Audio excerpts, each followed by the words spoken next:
গত ৪ সেপ্টেম্বর ঢাকায় এসেছিলেন জলবায়ু পরিবর্তনের প্রেক্ষাপটে মানবাধিকার সংরক্ষণ ও উৎসাহিতকরণ বিষয়ক জাতিসংঘের special রিপোর্টিয়ার Ian fry.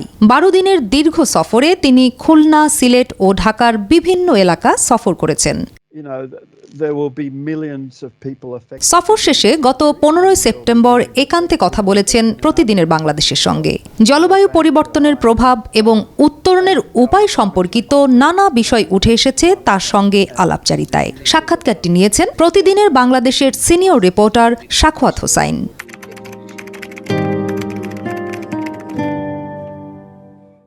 So I visited some communities affected by the flash floods in the north in Rongdhonu and communities affected by cyclones and saline intrusion in the south. So there are some just basic human rights that are being affected. The right to health, the right to food, right to water,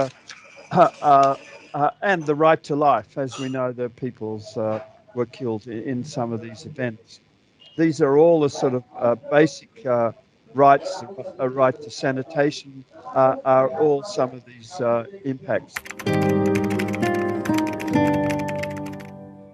So there are a number of upstream countries from Bangladesh that are influencing the water supply in Bangladesh, and that's a concern because of when Bangladesh suffers from droughts, and there appears to be this sort of increased severity of cycle from droughts to floods, and so that's a major concern, and therefore the upstream countries have significant influence over what water is received by Bangladesh, and clearly there needs to be some form of collaboration between those countries to ensure that Bangladesh doesn't suffer these flash floods, nor does it suffer from drought, so there needs to be a lot more collaboration with a number of upstream countries.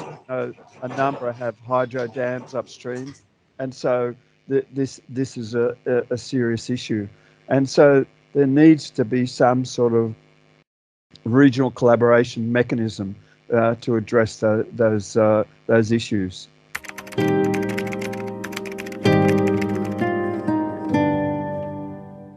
Well, if they have concerns about the human rights implications of that, they can certainly, bring issues to the Human Rights Council about that.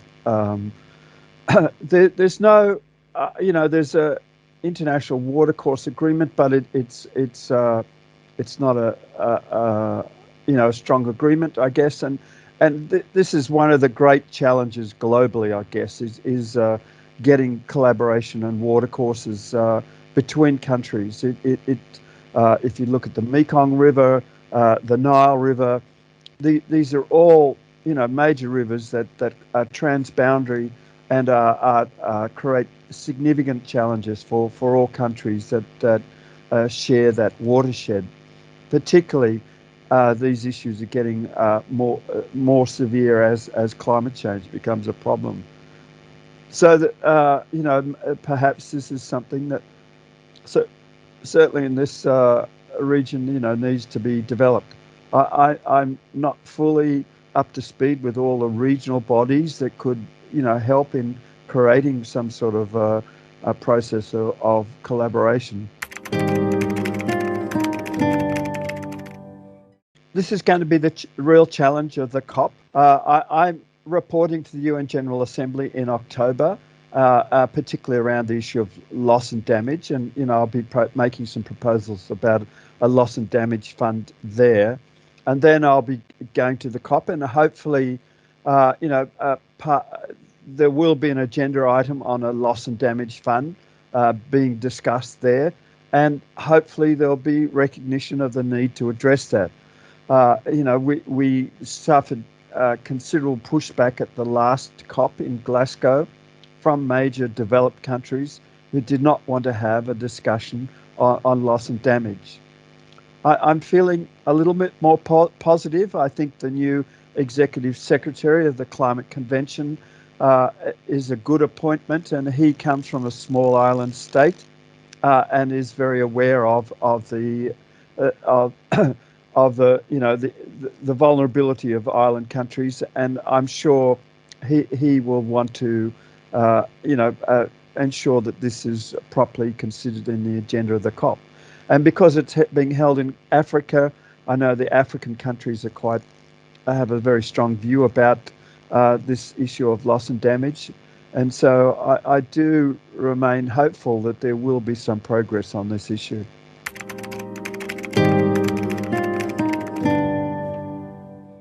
Well, the government needs to do whatever it can to lobby the developed countries to take responsibility for their greenhouse gas emissions. There's a clear responsibility. The polluter pays principle is there in international law, and it should be upheld. And so the government needs to have this dialogue with uh, developed countries to get them to come on board. And I think their efforts within the Climate Vulnerable Forum have been very good.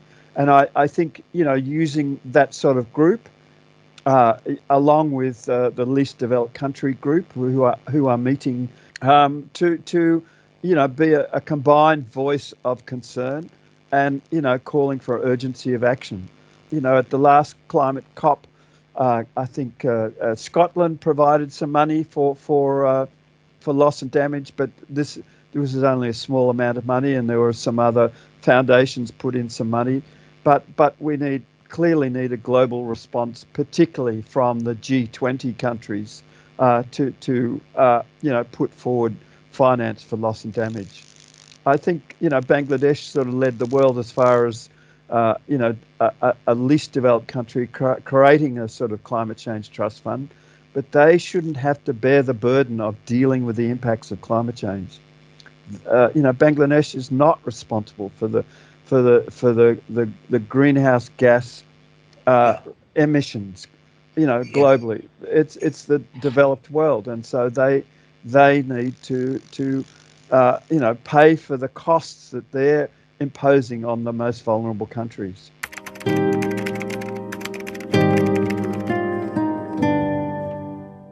Well, that's a huge challenge. Yeah, I had seen those predictions, and certainly, there will be millions of people affected within this country, and there will be millions of people affected in other countries as well.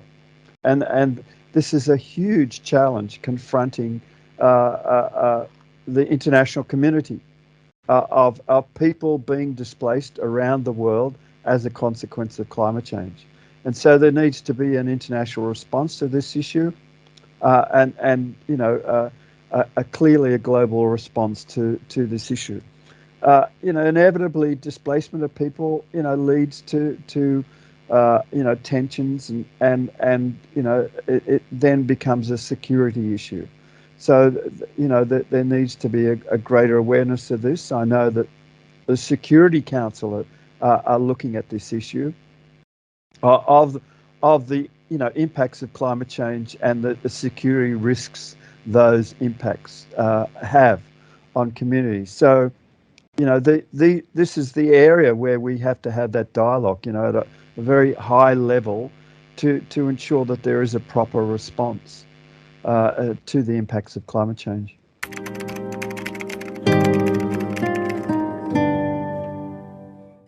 That's a big challenge. I mean, there are many international institutions, funding mechanisms. There's various financial institutions that have an input into providing sources of funding, and at times some of these institutions are operating at cross purposes, and this is a problem, and there needs to be greater coordination at the international level about how that money is being spent. And again, this sort of comes down to, civil society organisations,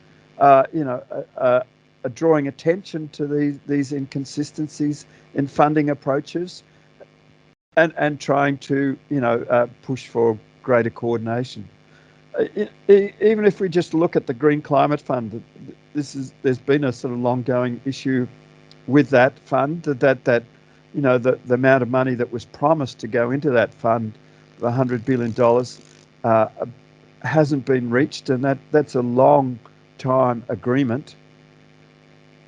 The other issue is that it was supposed to be split 50-50, 50 for mitigation and 50 for adaptation. Well, it's certainly not meeting that split. You know, adaptation is seriously underfunded through the Green Climate Fund, and also countries and communities have difficulty in accessing the fund for adaptation. It's much easier, you know, as I heard from officials here, to write a proposal for funding for a mitigation activity than it is for an adaptation issue. So there are institutional problems within, you know, organisations like the Green Climate Fund, you know, to make it easier for countries to access, you know, adaptation funding. So there are sort of procedural blockages there that are a problem. But, you know, how to get greater coordination amongst all donor organisations is a real challenge, and I'm not sure how to address that issue. Thank you so much.